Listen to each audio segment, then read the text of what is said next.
The night my daughter was humiliated, the crystal glasses were still on the table when I made the call that changed everything.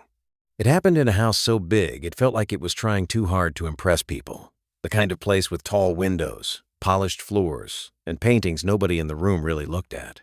My daughter Olivia stood at the end of a long dining table with both hands wrapped around her water glass, trying not to cry while her father-in-law smiled like he was handing out a favor instead of delivering an insult. He looked straight at her and said, in front of all those people, "You forget where you came from. This family doesn't survive on sentiment. It survives on discipline. And if you want a place here, you'll learn to be grateful." Nobody moved. Nobody spoke.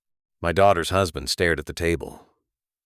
My daughter's mother-in-law had been gone for only 8 months, and the man across from us was acting like he owned the air we were breathing. He was the kind of man who didn't raise his voice because he didn't think he needed to. He used money, status, and silence like weapons. Then he turned his attention to me. "Tom," he said, stretching my name out like it was something he'd found on the bottom of his shoe. "You're a decent man. I'll give you that. But decent men often misunderstand their place. So let me be clear. This is a family matter. You do not need to get involved." I remember looking at his face and thinking how little he understood about fathers. He thought I was there to nod, keep my head down, and take my daughter home with my pride tucked under my arm. He had no idea what was already in motion. And he had no idea that one phone call from me would crack the polished shell he had spent his whole life building around himself. My name is Tom Carter. I spent most of my life fixing engines, balancing bills, and doing my best to give my daughter a life better than the one I had. I never owned a fancy house. I never wore expensive watches. I never learned how to talk like a boardroom man. But I did learn something rich people often forget. When someone tries to break your child's spirit, quiet is not the same thing as strength. Olivia was my only child. Her mother died when Olivia was 16, and after that it was just the two of us in a small brick house on the west side of town. We didn't have much, but we had routine, honesty, and each other. Olivia was the kind of girl who remembered the names of people at the grocery store and always asked the waitress how her day was going. She worked hard in school, got a scholarship to a state college, and later got a job with a local design firm where she met Daniel Reynolds. Daniel was kind in the beginning, soft-spoken, polite, the sort of man who held doors open and laughed easily. Olivia fell for him because he seemed different from the people who always needed to be the loudest in the room. I liked him too at first. He loved my daughter in a way that looked steady and real. Then I met his father. Harold Reynolds never shook my hand without looking like he was doing me a favor. He built his reputation on real estate development and family legacy, which was his favorite phrase. He had the kind of confidence that comes from never being told no in a room where anyone mattered. He and his late wife, Margaret, had one son, Daniel, and Harold had spent Daniel's whole life shaping him into a reflection of himself. That was the problem. Daniel wasn't cruel. That would have been easier. Cruel men are predictable. Daniel was something else. Daniel was trained. He learned how to keep peace by surrendering it. He'd learned how to smile when his father spoke, how to lower his eyes when the room got tense, how to make excuses for the man who controlled the family money, the family house, the family company, and apparently the family truth. Olivia married him anyway.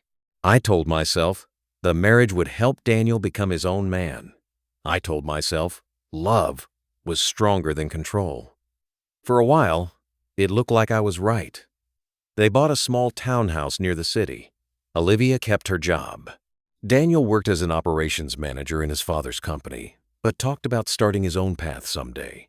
They came to Sunday dinners at my place, and even Harold, at first, kept his distance. Then, Margaret got sick. Not the kind of sickness people talk about loudly, but the kind that takes your strength piece by piece until you can barely finish a sentence. Margaret had always been quieter than Harold. Kinder, more observant. The sort of woman who could make a whole room feel calmer just by sitting in it. She and I had met a few times over the years at family holidays and charity events she dragged Harold to against his will. She was the only Reynolds family member who ever spoke to me like I was an equal. One afternoon, about a month before she passed, She asked me to meet her at a small coffee shop near the hospital. I still remember the way she looked that day. She had on a light blue scarf and a tired smile, but her eyes were steady. She told me the doctors had given her less and less hope, but what she wanted to talk about wasn't herself. "It's Harold," she said, folding her hands around a paper cup she never drank from. "He thinks everything is his to command. The house, the company, Daniel, even Olivia, if he could manage it." I said, "Your son loves Olivia." "I know," she replied. "But love is not the same as courage, Tom. And Harold knows how to press where a person bends." I didn't know what to say to that. Then she reached into her purse and took out a small, cream-colored envelope. "If anything happens to me," she said, "and Harold starts trying to push Olivia around, I want you to call the number inside. Don't wait. Don't argue. Don't try to solve it alone. He counts on good people staying quiet." I looked at the envelope like it might bite me. "What is this?" I asked. She gave me the saddest smile I'd ever seen on a woman trying to stay calm. "It's what he never expected," she said. "Proof." I took the envelope, but I didn't open it until after her funeral. Inside was a phone number, a handwritten note, and a second page with a name I recognized from the legal notices printed in the back of the local paper. Evelyn Moss, a state attorney. On the note, Margaret had written 4 words. "When he gets cruel, call." I carried that note in my wallet for months without using it, because for months I kept telling myself the problem would solve itself. Harold would cool down after grief settled. Daniel would grow a backbone. Olivia would hold her ground. The family would adjust. I was wrong. It started with little things. Harold made comments about Olivia's clothes, her job, the way she decorated her own home. He had opinions about everything from her cooking to the kind of car she drove. At first, Olivia laughed it off. She didn't want to make trouble. Then he got sharper. He began speaking to her like she was temporary. He told her the family trust Margaret had set up was being reviewed. He said the lake house Margaret had loved would need to stay within the bloodline. He started talking around Olivia instead of to. "Yeah?"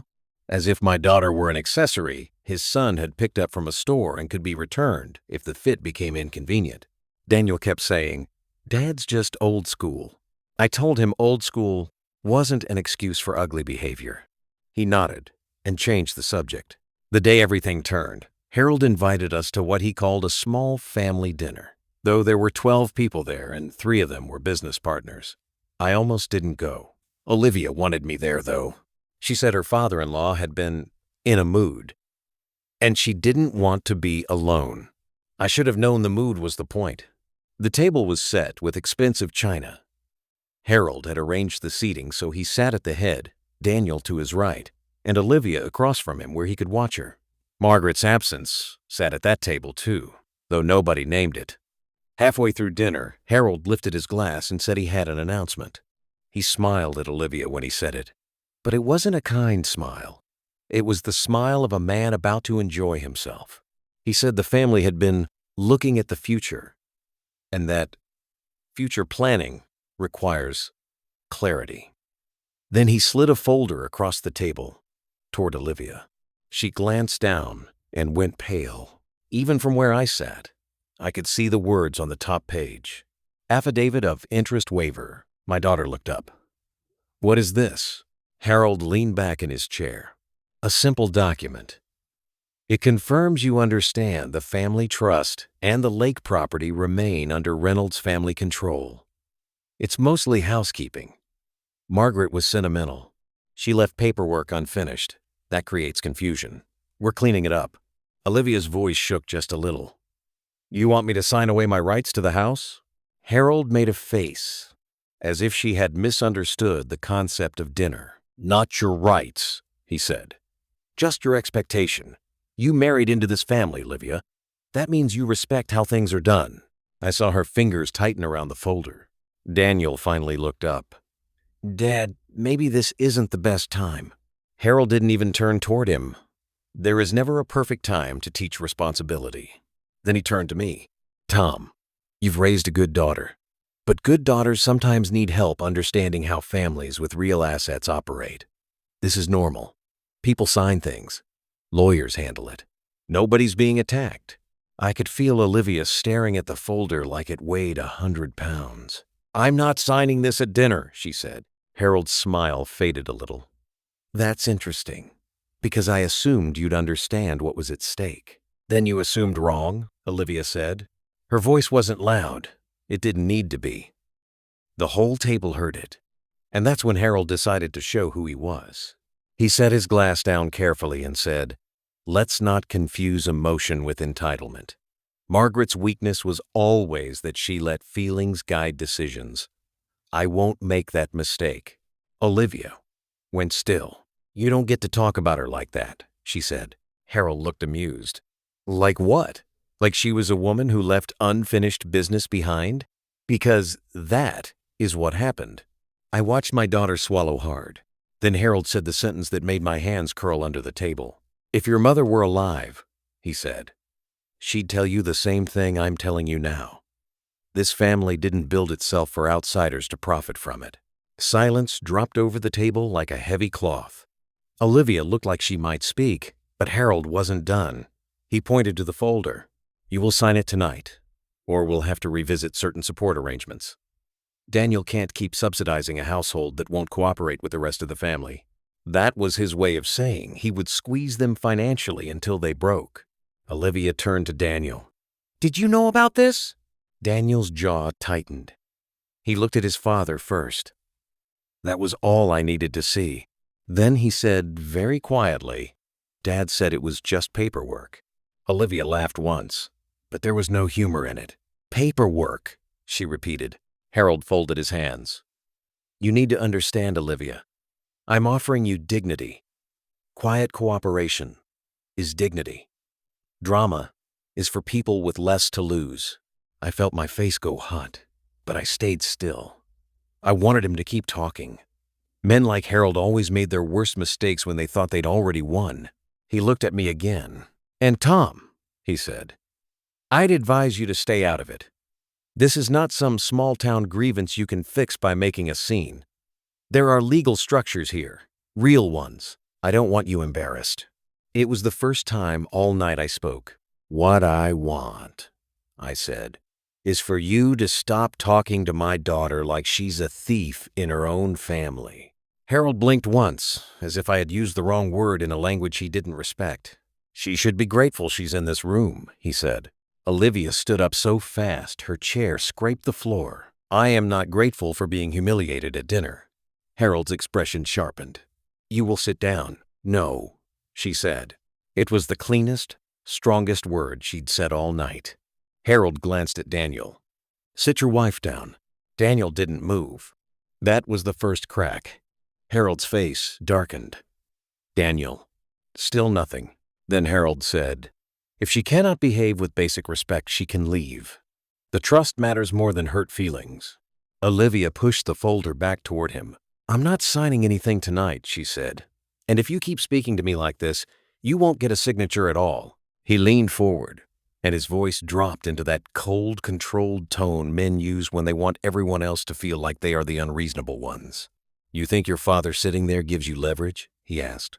"Tom, kindly tell your daughter that families survive by understanding hierarchy." That was the moment I almost lost my temper.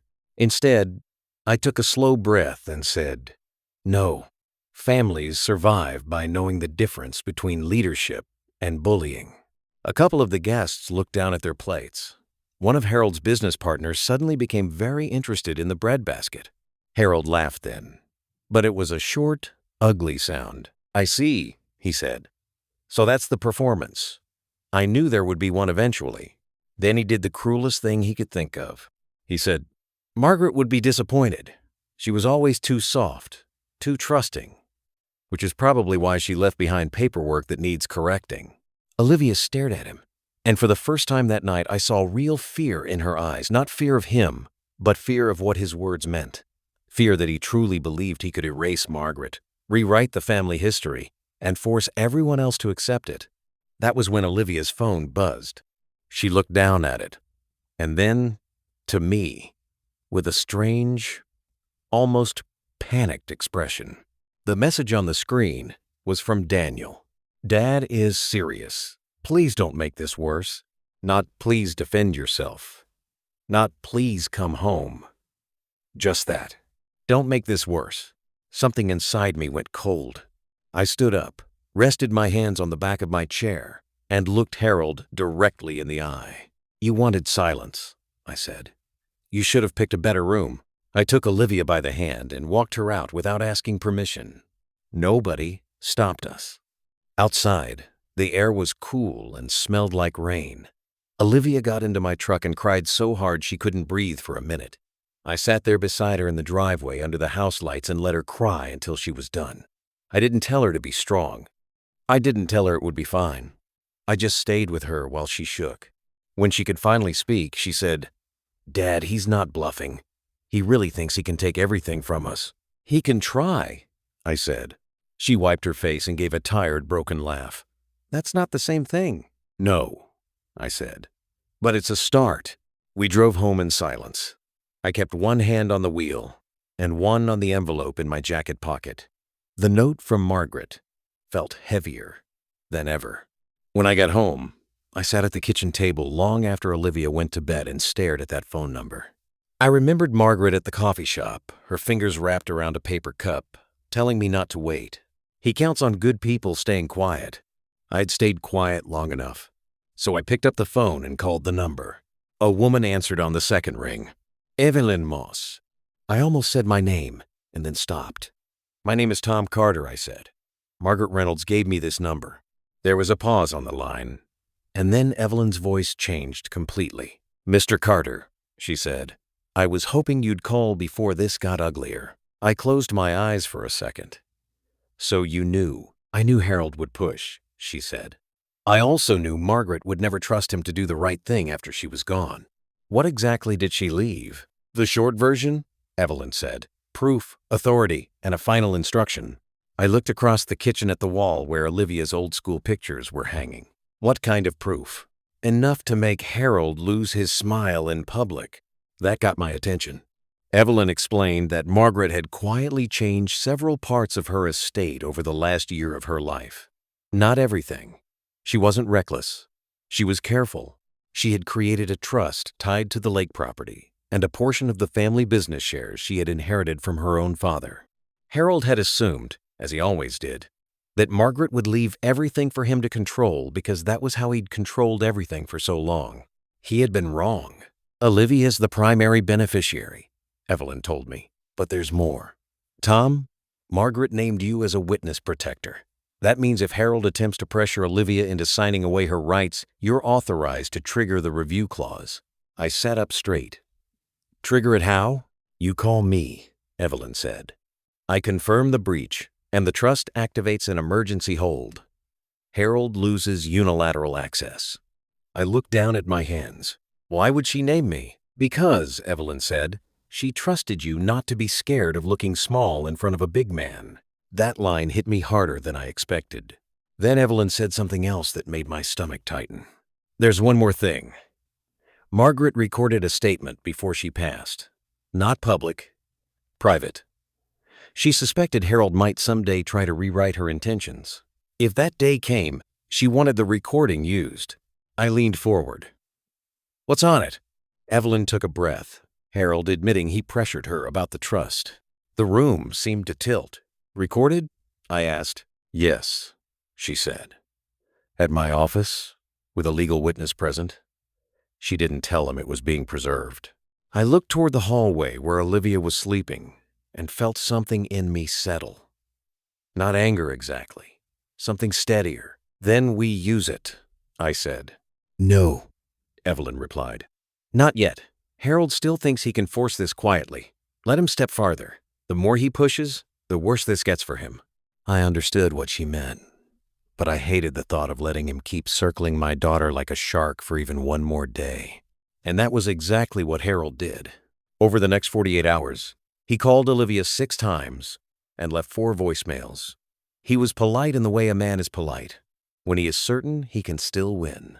At first, he said the dinner had become emotional. Then he said the family had misunderstood the folder. Then he said the trust might be reviewed for fairness. Then he said he would be willing to resolve the issue if Olivia came to his office alone. That last one made Olivia laugh, though she didn't sound amused. "I'm not going anywhere alone with him," she said. Harold's next move was to call Daniel. That call worked better. Daniel showed up at our house that evening, looking like he hadn't slept. He stood in my driveway with his hands in his pockets, and when Olivia opened the door, he couldn't even meet her eyes. "Dad's furious," he said. Olivia folded her arms. "He can be furious." Daniel glanced toward me like he wanted me to rescue him from the conversation. "I didn't. He says you embarrassed him in front of the Donovans," Daniel said. That made Olivia blink. "The Donovans weren't even at dinner. They're investors," he muttered. He told them what happened. Of course he did. Harold always needed an audience for his victim act. "What did he tell them?" I asked. Daniel rubbed his face. "That you refused to sign routine estate paperwork and that now everyone's worried you're being influenced by outside opinions." I almost laughed. "Outside opinions? I'm her father." Daniel shrugged helplessly. That was when Olivia's voice changed. "Did you defend me?" she asked. He didn't answer right away. That answer was its own kind of answer. "He says the trust is complicated," Daniel said. "He says the lawyers are just trying to stir things up." Olivia stared at him for a long second. Then she said, "Do you believe that?" Daniel looked miserable. I think Dad knows more than he's saying." I let that sit for a moment. Then I asked, "Do you know what your mother left behind?" He frowned. "What do you mean?" "She left more than grief," I said. "She left instructions. The question is whether you're going to stand beside your wife when they matter." Daniel looked at Olivia then, really looked at her, and I could see the war inside him. He loved her. I do believe that. But he was so used to being the son who kept the peace that he had forgotten. Peace built on surrender is not peace at all. "I don't want this to get worse," he said. Olivia let out a slow breath. "It already is." He left 10 minutes later with the same bent shoulders he arrived with. Olivia watched him drive away and said in a low voice, "He's not evil, Dad. He's just weak." Weak men can do a lot of damage when they're trying to please the wrong person. The next day, Harold invited us all to the company's annual donor gala. It was not really an invitation. It was a trap wrapped in velvet. Evelyn confirmed that Margaret's trust paperwork had an emergency clause that could be triggered if Harold made any public attempt to coerce Olivia into surrendering her inheritance. The gala was scheduled for the exact hour Harold planned to announce a new family direction. Evelyn called it reckless. I called it arrogant. Harold wanted his victory in public because public wins fed his pride. He didn't know how much pride can cost a man. Olivia didn't want to go. I told her she didn't have to. But she looked at me with tired eyes and said, "If I hide again, he wins the story." So we went. She wore a simple dark blue dress, no jewelry except her wedding band. No attempt to look wealthy, just honest and calm and beautiful in the way only a woman who refuses to break can be. The gala was full of expensive laughter and fake warmth. Harold moved through the room like he was hosting a coronation. He shook hands, flashed his polished smile, and introduced Olivia to people like she was part of the decor. Then the speeches began. When Harold stepped up to the microphone, he thanked donors, praised the company, and spoke a long time about family stewardship and protecting legacies. The whole speech had the smell of a man laying the table before he served the knife. I stood near the back with Olivia and Daniel. At one point, Harold said, "A family is strongest when it knows who holds responsibility and who needs guidance." Then he looked right at Olivia. He smiled, and I knew he was about to do it. "Which is why," he said, "I'm pleased to announce that after the recent confusion around Margaret's estate, we'll be making some necessary adjustments to ensure the Reynolds legacy remains intact." A murmur moved through the room. Olivia's grip tightened on my arm. Harold continued, "Some people struggle to understand that inheritance is not the same thing as ownership. It's a privilege, and privilege must be managed wisely." I saw one of the board members nod, not because he agreed, but because people in rooms like that often nod when they want to survive the evening.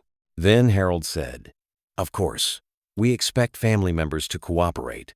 There is no place in this structure for resentment, entitlement, or outside interference. That last phrase was for me. He turned slightly toward our side of the room and said, "Tom, I trust you agree." The room got still. I did not answer. Harold smiled bigger. Silence, as always, can be mistaken for acceptance. That was the line he wished he'd never said. Because that was the moment I stepped forward, took out my phone, and called Evelyn Moss. I put it on speaker. The number rang once, twice. Then Evelyn answered, clear as daylight. "Tom," she said, "is it time?" The room around me changed in an instant. People went from half listening to fully listening. Even Harold's smile wavered. "Yes," I said. "He's doing it now." Evelyn's voice came through the speaker, calm and exact. "Then please tell Mr. Reynolds the emergency review clause is now active." Harold frowned. "What review clause?" Evelyn ignored him and spoke to me. "Tom, Margaret's statement has already been prepared for release. The trust is now under temporary protection. Harold no longer has authority to demand signatures, move property, or make representations on behalf of the estate." A ripple went through the crowd. Harold's face went stiff. "This is a private family issue," Evelyn said. "It was. Then you made it public." He stepped toward us. "Who are you speaking with?" "Margaret's attorney," I said. His eyes narrowed. "Hang up." I didn't move. Evelyn continued. "Harold, I advise you to stop speaking before you create additional record." He made a harsh laugh. "You can't possibly think a phone call changes anything." That's when Evelyn said, "No, Harold. The phone call is only the part you hear. The part you don't hear is the board notice already sent to your partners, the bank, and the probate office. The trust hold is effective as of 2 minutes ago." Harold stared at the microphone like it had betrayed him. "Impossible," he said. "Not impossible," Evelyn replied. "Documented."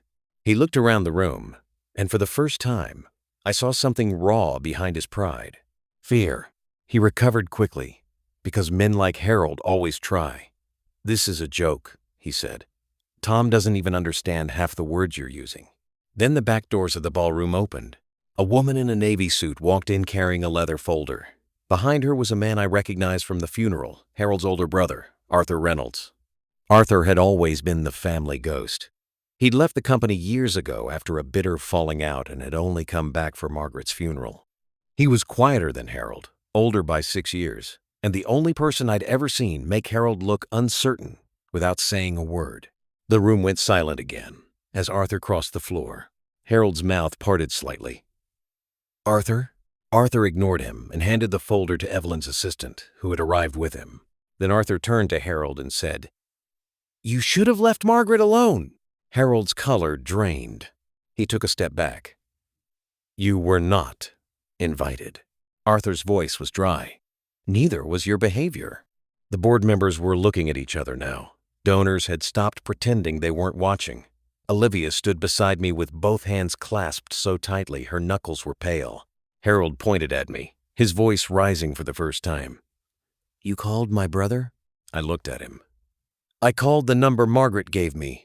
Arthur opened the folder, removed several pages, and held them up so the nearest board members could see the seal. "This isn't about one signature," Arthur said. "It's about the fact that you've been lying about control for months." Harold snapped. "That's absurd." Arthur looked straight at him. "Margaret transferred the voting shares into trust before she passed. You were notified. You just assumed no one would challenge you because you bullied the people closest to you into silence." I swear for a second, Harold looked like he might say something clever. But no words came. Arthur kept going. "She also left a recorded statement. Want me to play it?" The room became completely still. Harold's eyes cut to the floor, then to the people around him, then back to Arthur. Pride fought with panic, and panic was winning. "Don't," he said. That was almost comical. The man who had spent his whole life commanding rooms had just whispered it. Arthur turned to Evelyn's assistant. "Play it." A crackle of audio filled the ballroom through the microphone. Then Margaret's voice came through, weak but unmistakable. "I'm recording this voluntarily," she said. If Harold attempts to pressure Olivia or Daniel into surrendering any part of my estate, I want it known that he has been doing this for years. He tells people that control is protection. It is not. It is fear. He has used fear to keep this family quiet long enough. People shifted in their seats. Then came Harold's voice on the recording, smooth and low and much uglier than the one he used in public. "You're making this difficult," he said on the recording. Margaret replied, "You mean I'm making it harder for you to take what isn't yours?" Harold's recorded voice said, "You should think carefully. Daniel is my son. Olivia is only in this because of him. I can make the whole thing easier if you stop being sentimental." The room made a sound I can only describe as collective shock. Harold stared at the floor. Margaret's recorded voice came again, quieter now, but firm. "If anything happens to me," she said, "my attorney will know what to do. And if Harold tries to humiliate my daughter-in-law, Olivia will have the right to walk away with what is hers." The recording ended. No one clapped. Nobody cheered. It wasn't that kind of victory. It was the kind where truth enters a room, and people suddenly understand they have been standing too close to a lie. Harold looked up slowly, and I saw the truth hit him all at once. He had not been managing the situation. He had been standing on a floor that was already pulled out from under him. He turned on Olivia then. Because weak men always look for someone weaker to strike when they are exposed. "You planned this?" he snapped. "You brought your father into my house. You let this happen, and you think you're going to walk away like some martyr." Olivia's voice shook, but not enough to matter. "I didn't plan your cruelty, Harold.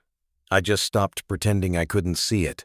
He rounded on Daniel. "And you?" he demanded. "You're going to let them disrespect me in front of everyone?" Daniel stood there frozen for 1 second too long, and then something inside him finally gave. "No," he said. The whole room heard it. Harold blinked. "No?" Daniel's jaw flexed. "I'm not going to keep asking Olivia to swallow what you do. I'm not going to keep lying for you. And I'm not signing anything else." There was such a long silence after that I could hear the ice in people's drinks. Harold looked at his son like Daniel had physically struck him. "You're choosing them over your family?" Daniel swallowed. "They are my family."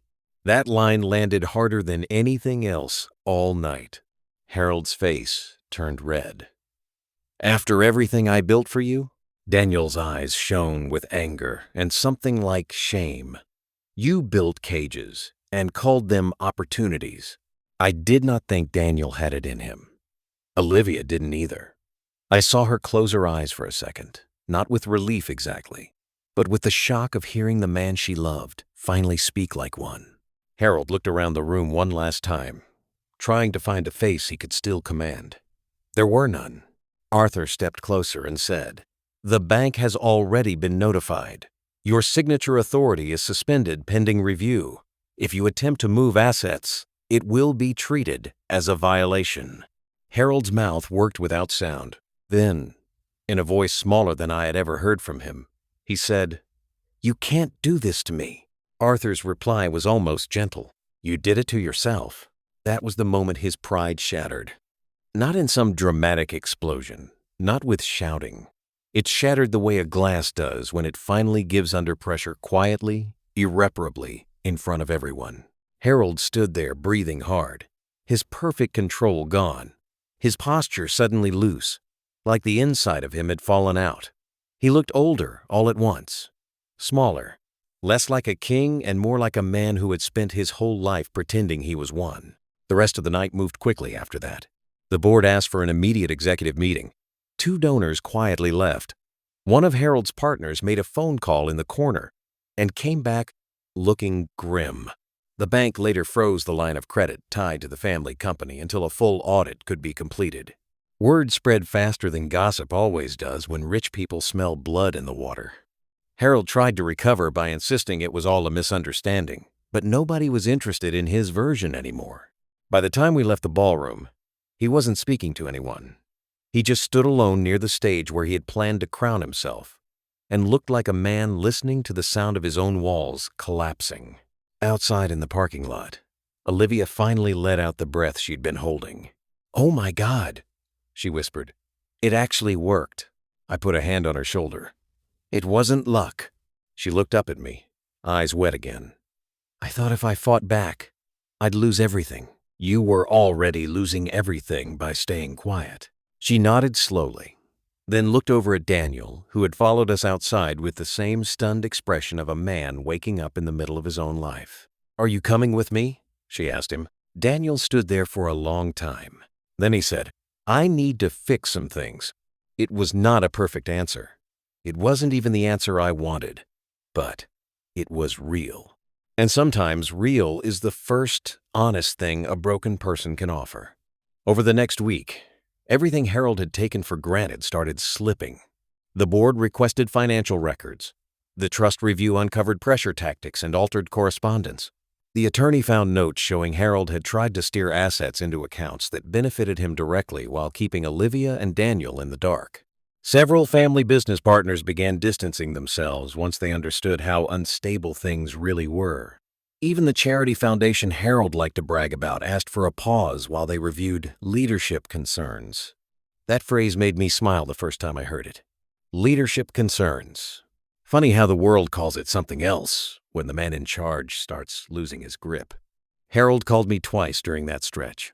I ignored the first call. The second time, I answered because I wanted to hear what a man like him sounds like after a public fall. He didn't start with an apology. Of course he didn't. He started with anger. "You overstepped," he said. "You had no right to involve Arthur or the board." I let him talk. He told me I had embarrassed the family. I let him talk.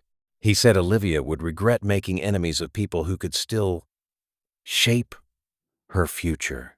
Then I finally said, "Your future is the one you should be worried about." He went quiet. I could almost hear him deciding whether to threaten me or bargain. Instead, he said, "What do you want?" It was the first honest question he'd asked me in months. "I want you to stop treating my daughter like she's disposable," I said. "I want you to return what you tried to take. I want you to speak to her like she's a person. And I want you to remember that money doesn't make a man untouchable." He laughed once, but there was no strength in it. "You think this is over?" "No," I said. "I think this is just the part where you find out people were watching all along." He hung up on me. That would have bothered the old me. The younger me would have replayed the call, wondering what I could have said better. But I'd learned something by then. Men like Harold don't hear respect unless it's attached to consequences. A few days later, he sent a written apology to Olivia. Not a good one. Not sincere enough to warm a cold room, but real enough that the lawyers made him do it. He also agreed to the emergency trust terms and reversed the transfer attempts on the lake property.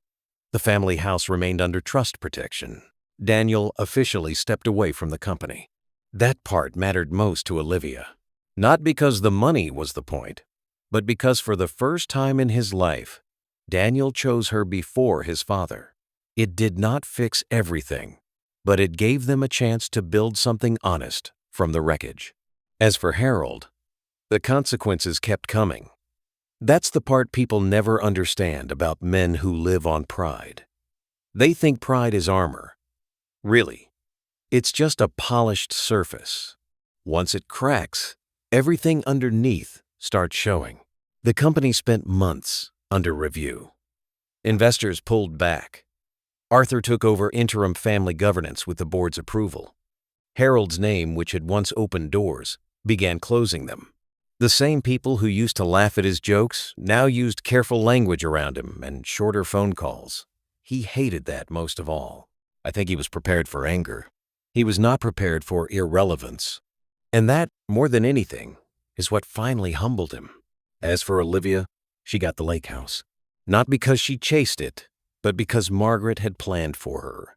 The first time Olivia and I walked through that house, after everything settled, she stood in the kitchen and cried again.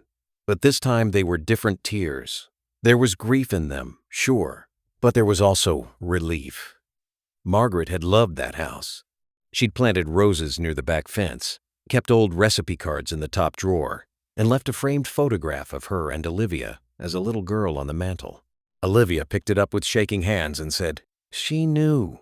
"She knew enough," I said. Olivia smiled through her tears. She really did think ahead. Yes, I said.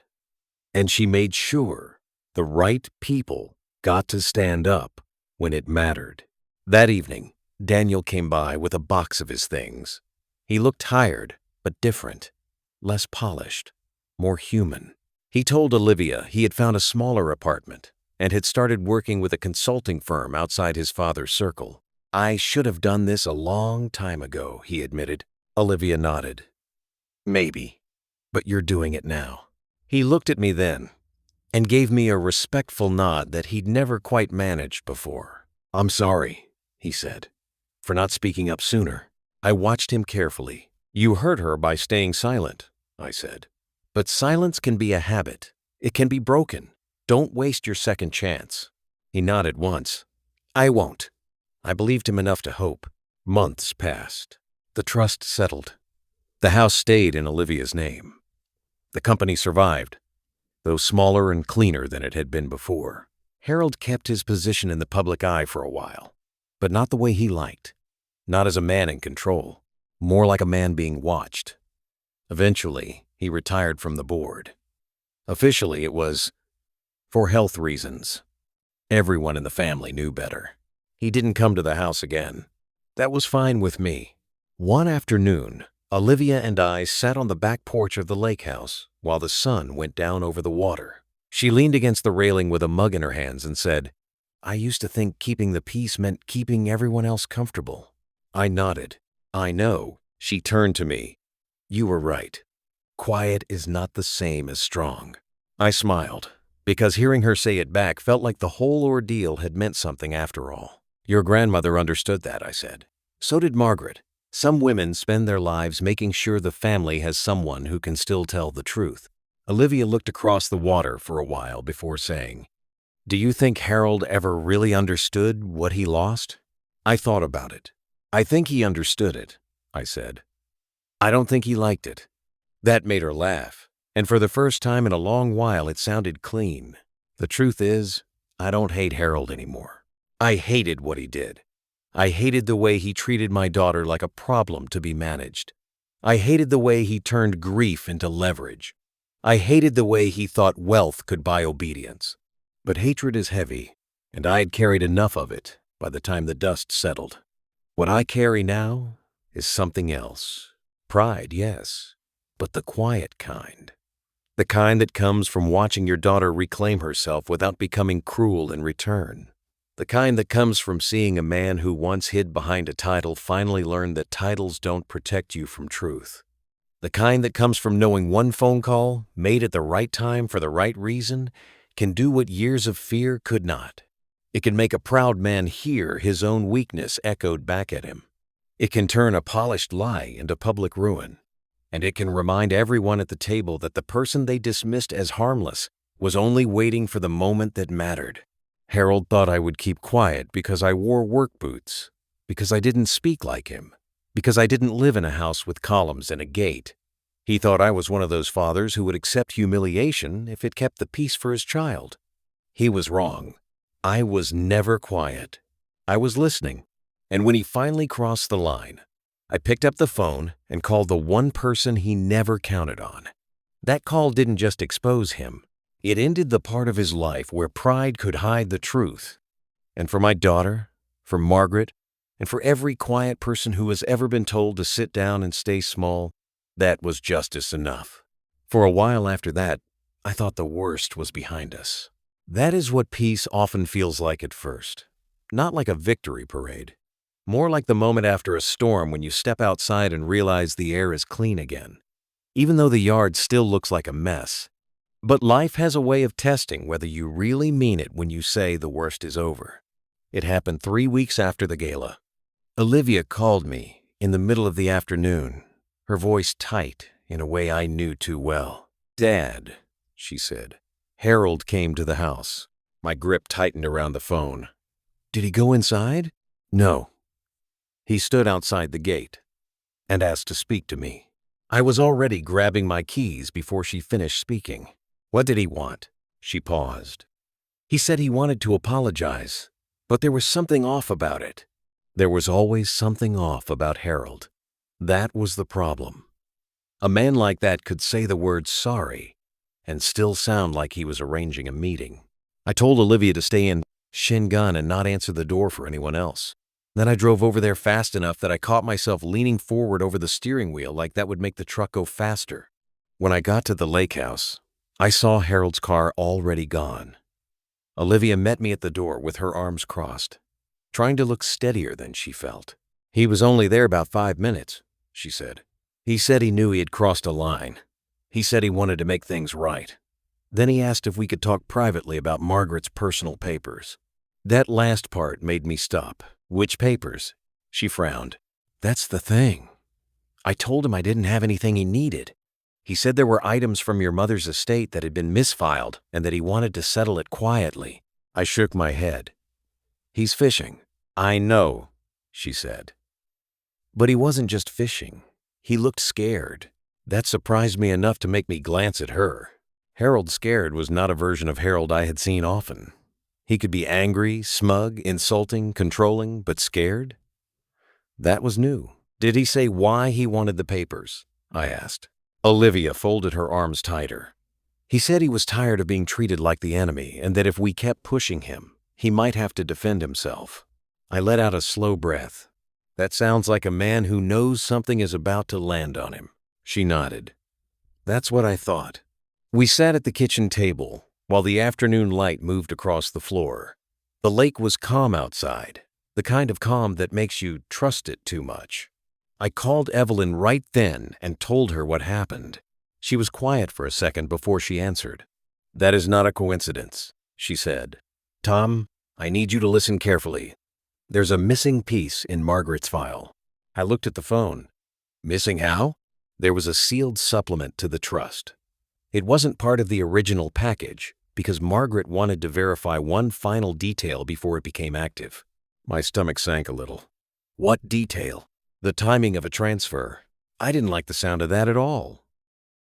Evelyn continued. "Margaret believed Harold had been shifting company funds into side accounts for months. Nothing public yet, but enough to cause a major problem if exposed. She told me if he ever went after Olivia's inheritance, I was to activate the supplement." I sat back in my chair. And now I think that's exactly what he's trying to stop," she said. I looked at Olivia, who had gone still. "What kind of transfer?" she asked. Evelyn lowered her voice. "A private line of credit tied to one of the family holding companies. If Harold moved money without board approval, and if Margaret's records prove he tried to cover it up, he could be facing more than a civil review." I stared at the wall.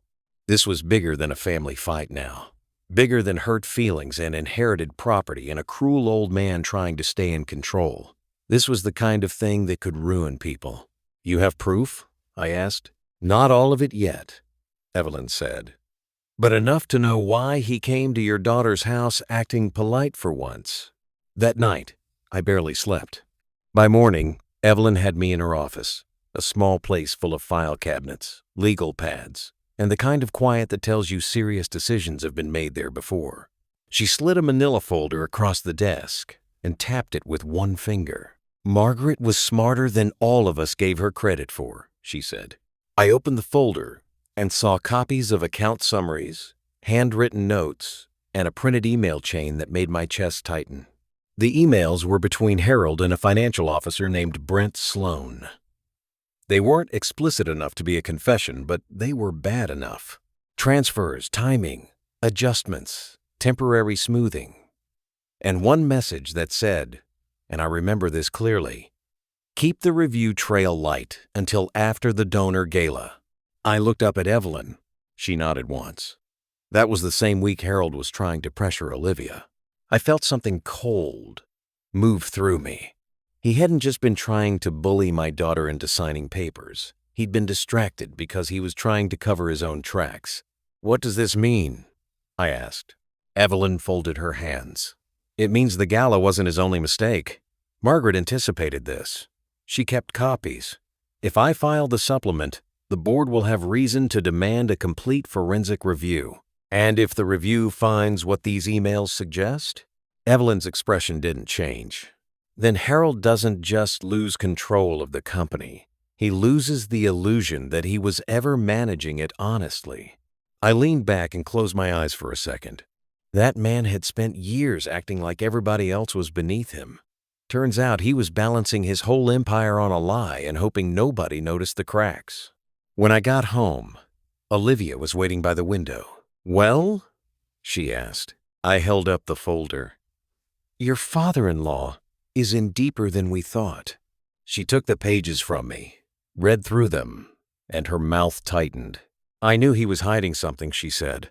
"I just didn't think it would be this." "You're not responsible for his mess," I told her. "No," she said, looking up at me, "but I'm done being scared of it." That was the Olivia I had raised. Not fearless. Never that. Real courage is not being without fear. It is deciding the fear will not make your choices for you. The next step came faster than I expected. 2 days later, Arthur Reynolds called and asked if Olivia and I could meet him at the old family office downtown. He said there were developments. He sounded tired, which was unusual for him. Arthur always sounded like a man who had already made peace with disappointment. We arrived to find him standing by a floor-to-ceiling window overlooking the city, a cup of coffee in one hand and another folder under his arm. He didn't bother with small talk. "I've confirmed the transfers," he said. Harold had Brent moving money through a consulting subsidiary. Not all of it is clean. Enough to raise questions. Olivia blinked. "How much money?" Arthur made a face that told us the answer was worse than we wanted. Several $100,000 over time, maybe more. The early numbers are still being matched. He used family reserves, donor-adjacent accounts, and at least one property valuation adjustment to cover gaps. I felt my jaw lock.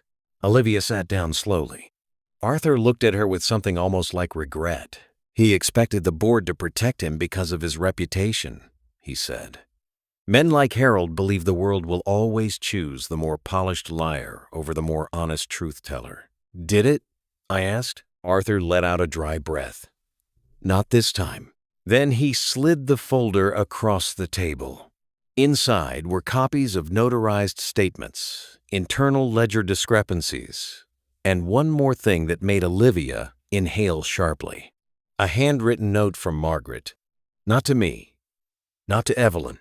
To Olivia. She read it twice before she could speak.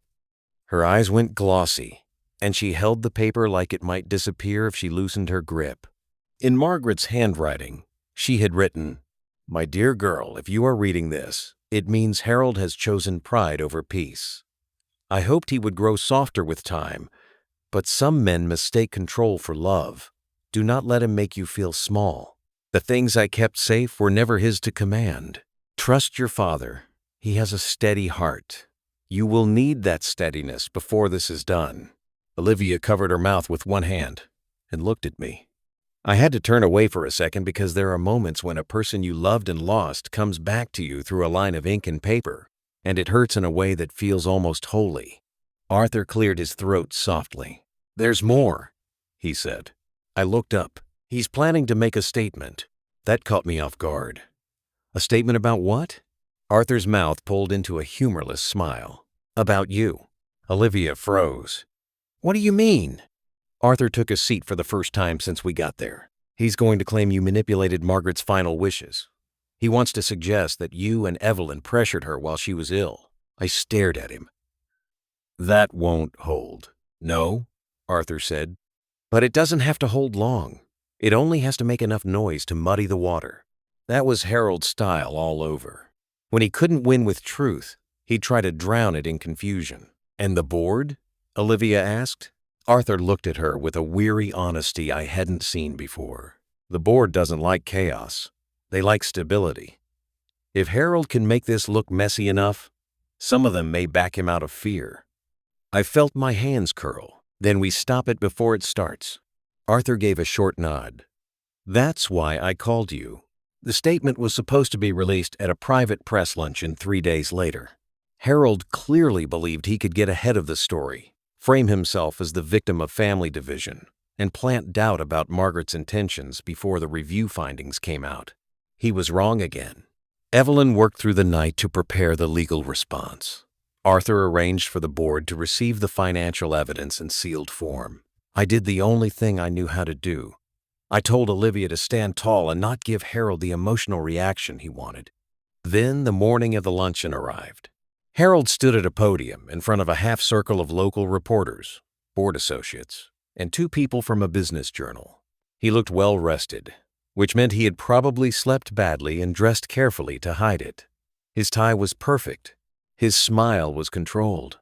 His voice had that smooth, practiced confidence of a man trying to control the room before the room has a chance to control him.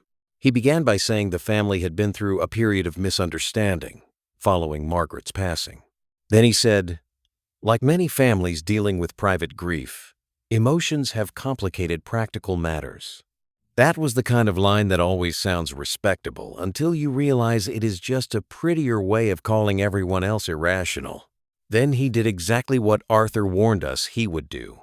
He said, "It has come to my attention that external influence may have affected certain estate decisions.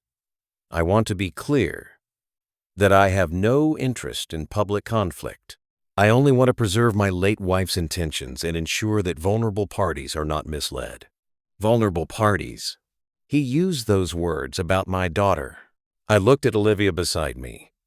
She was calm, but only because she was choosing calm. Then Harold said, "I have full confidence that once the facts are reviewed, any confusion will be resolved in the family's favor." That was the signal. Arthur stood. Evelyn stood with him. A board liaison stepped forward and politely interrupted the luncheon. The room shifted immediately. Reporters noticed. Cameras turned. Harold's expression changed by a fraction. Arthur said, "Before you continue, Harold, there are documents and records you should review." Harold gave a stiff smile. "This is not the time." Evelyn's voice was clear and unforgiving. "It is exactly the time." She handed a packet to the nearest board member, who began reading. Harold's eyes darted to the pages, then to Arthur, then to Olivia, who had not moved an inch. Then Evelyn said, "The trust supplement has been activated. The financial review is underway. And there is now documented evidence that company funds were moved through a consulting subsidiary without proper board approval." You could feel the room tilt. A reporter asked, "Mr. Reynolds, is that true?" Harold's face tightened. "These are private matters." Another reporter asked, "Did you authorize the transfers?" Harold looked at the board member, who had gone very still. "Did you authorize them?" the man repeated. For the first time, Harold didn't answer immediately. That was all the answer anyone needed. The luncheon guansing. Not loud chaos. Worse, quiet chaos. The kind where people stop smiling and start calling lawyers. The kind where reputations begin to die before the first article is even published.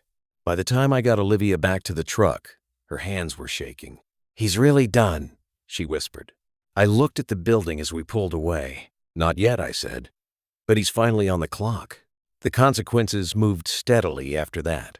An audit confirmed enough irregularity to force Harold's resignation from the company board. Brent Sloan, the financial officer, was placed on leave pending investigation. The family foundation froze several public commitments. A civil review turned into a deeper inquiry once the bank released records showing Harold had used false justification for certain transfers. And then came the part Harold never saw coming. Margaret had left a second note.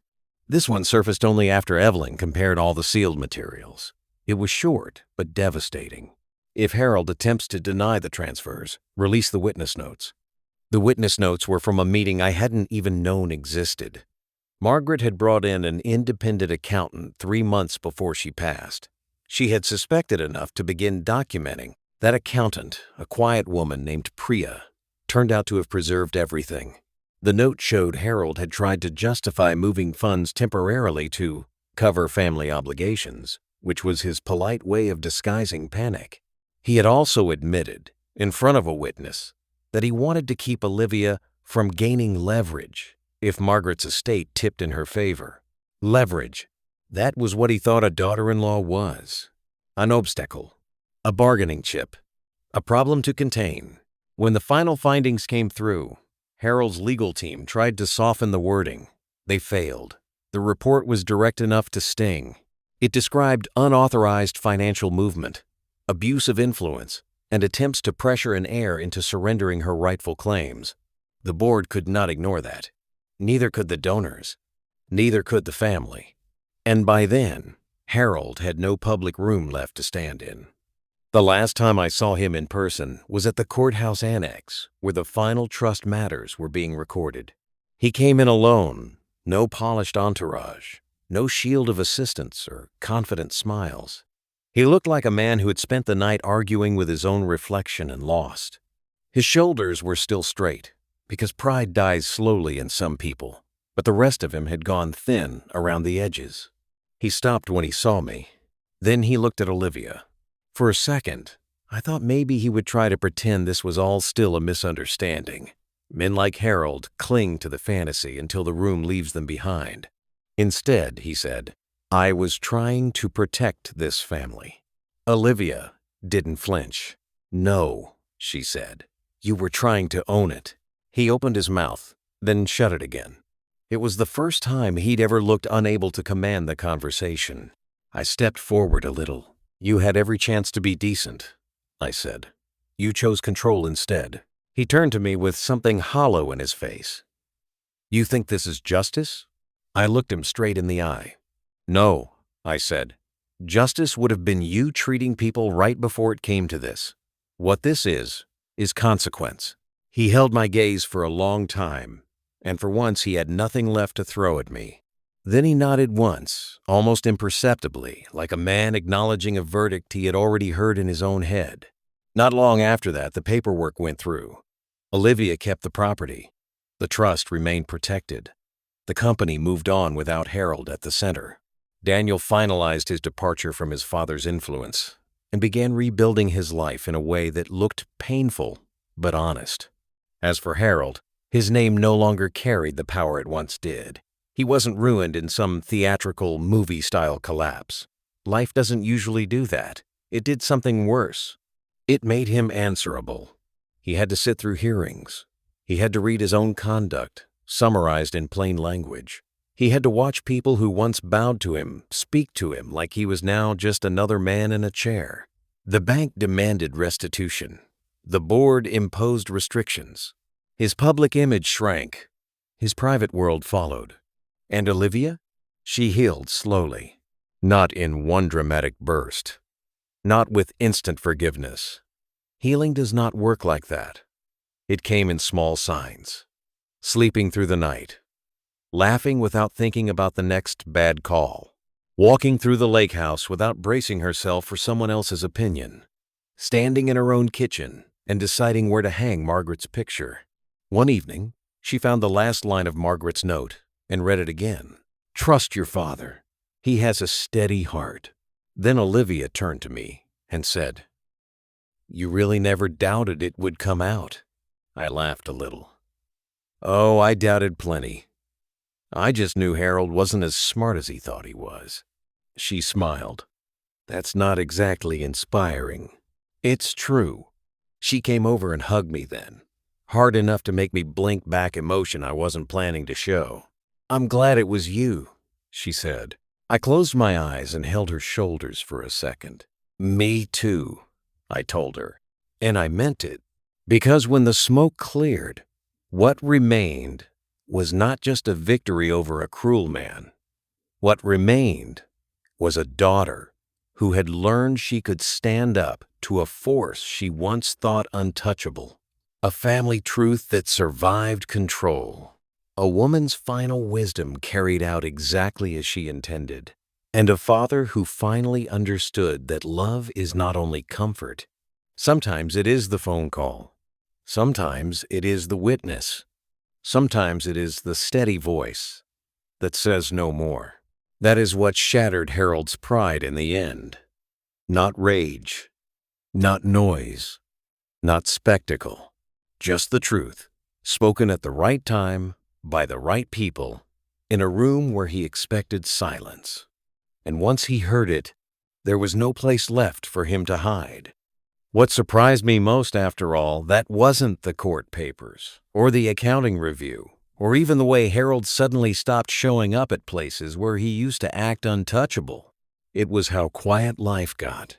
For a while, I kept expecting another phone call, another threat, another ugly move from a man who had spent so long trying to dominate everyone around him. But after the final hearing, after the trust stayed in place and the board locked down the company accounts, Harold went almost silent. Not because he had become humble. I knew better than that. It was because he had finally run out of places to push. That kind of silence feels strange when you have lived through months of tension. It leaves you listening for footsteps that do not come.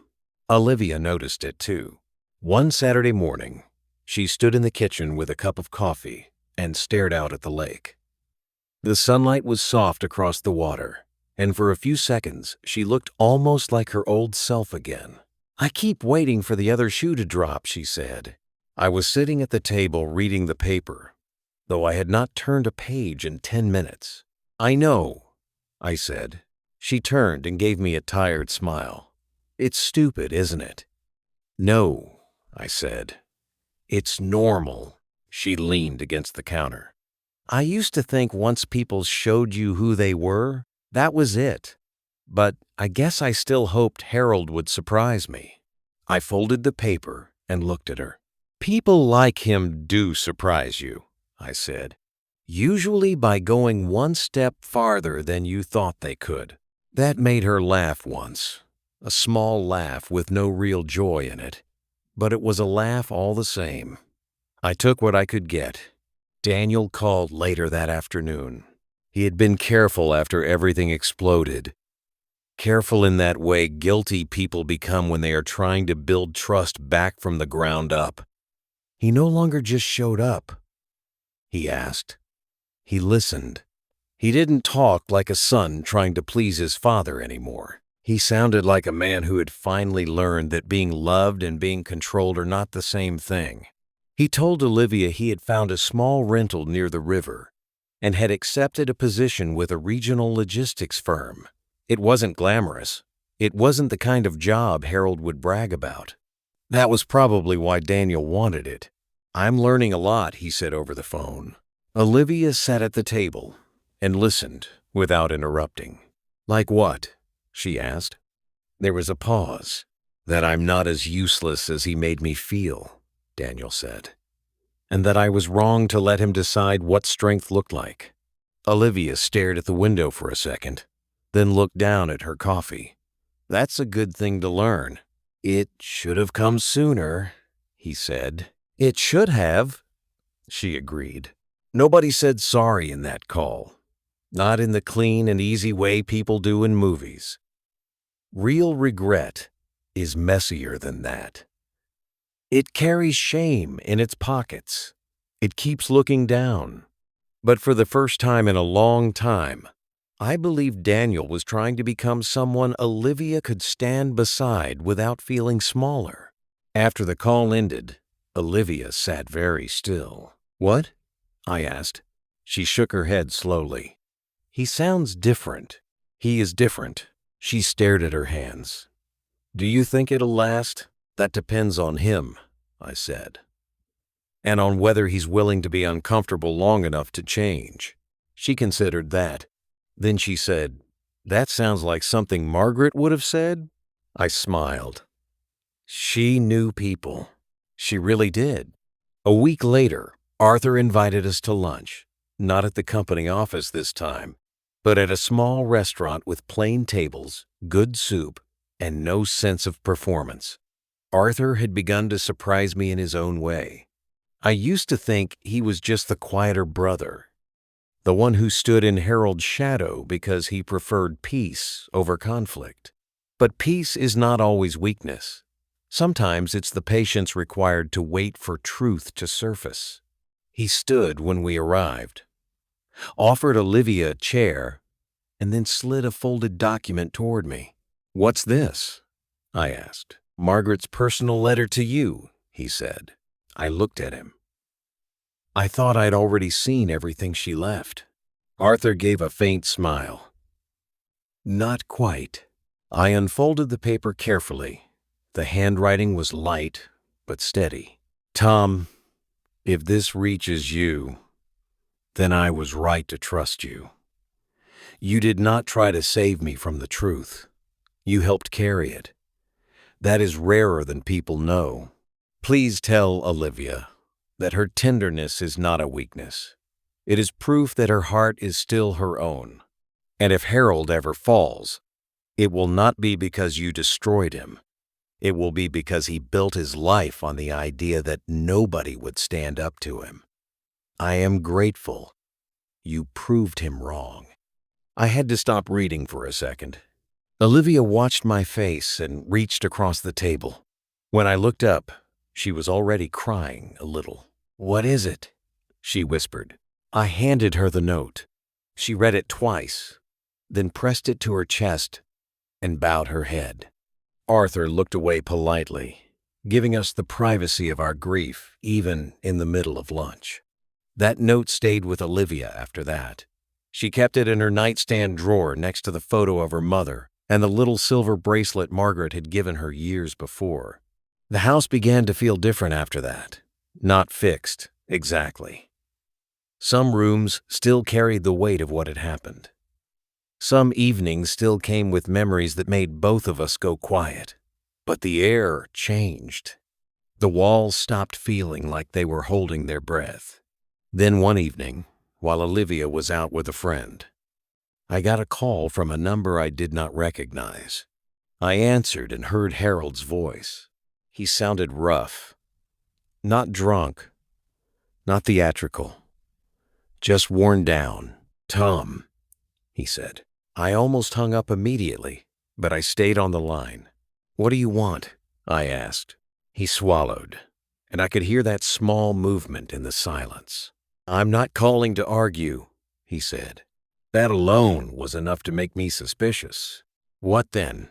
He was quiet for a moment. When he finally spoke, there was none of the old polish left in his voice. I wanted you to know, he said, that the company is being sold. I shut my eyes briefly. Partially, he added quickly as if correcting himself. Not the whole thing. The holding interests are being restructured. The board insisted. Arthur supported it. There's no point fighting it now. I waited. He gave a bitter little exhale. I suppose you'll say that's what I deserve. That caught me off guard, mostly because it sounded like he was actually asking. I stood by the kitchen sink and looked out at the dark lake. I think, I said slowly, that what you're going through is the result of every time you thought no one would stop you. He didn't speak. I continued. You weren't punished because you were rich. You were corrected because you used that wealth to hurt people. He gave a dry laugh that had no humor in it. I suppose this is where you tell me you were right all along. I don't need to, I said. You know it. That line landed. I heard it in the long silence after. Then Harold said something I never thought I'd hear from him. I didn't know how to be softer. I almost answered too quickly, but I stopped myself. People say strange things when they are cornered by their own conscience. Some mean it. Some are only trying to ease their pain by borrowing yours. I couldn't tell which one he was doing yet. So you became harder, I said. Yes, it came out low and plain. I looked at the phone in my hand. That still doesn't excuse what you did. No, he said. It doesn't. That was the first honest answer I had ever gotten from him. He went on. I used to think if I stayed in control, nothing could be taken from me. Then Margaret got sick. Then she started making choices I didn't understand. Then Olivia stopped obeying me. Then Daniel stopped looking at me like I was the sun. I thought everyone had turned against me. And now? I asked. He took a breath. Now I think I confused being obeyed with being respected. I leaned against the counter and said nothing for a moment. A man can spend a whole life missing that difference. I don't forgive you, I said finally. I didn't call for forgiveness. What did you call for? His voice lowered. To tell you I know what you did. I know you could have made a bigger spectacle of me. You didn't. You made me answer for it instead. That was true, and I did not know what to do with hearing it from him. He added, almost reluctantly, that was harder. I gave a short laugh. Yes, it was meant to be. Another pause. Then, with something close to shame, he said, tell Olivia. Tell her I won't bother her again. I glanced toward the dark hallway, as though she might somehow be there listening through the walls. Say it to her yourself someday, I said. If you really mean it. He didn't answer that. The call ended a minute later. When Olivia came home, I told her what happened. She stood in the doorway holding her bag, and for a long time she didn't speak. Then she asked, did he sound different? Yes. Different enough to matter? I thought about that carefully. Different enough that I believe he finally heard himself. She let out a slow breath and set her bag down. I don't know what to feel about that, she said. You don't have to feel anything yet.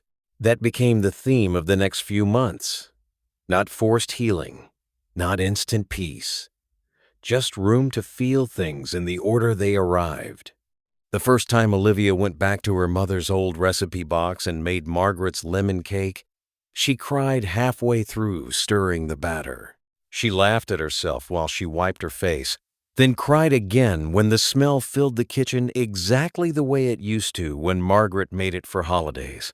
The first time Daniel visited without tension, he brought flowers and stood awkwardly in the doorway like a man trying to remember how to be invited into a life he had nearly lost.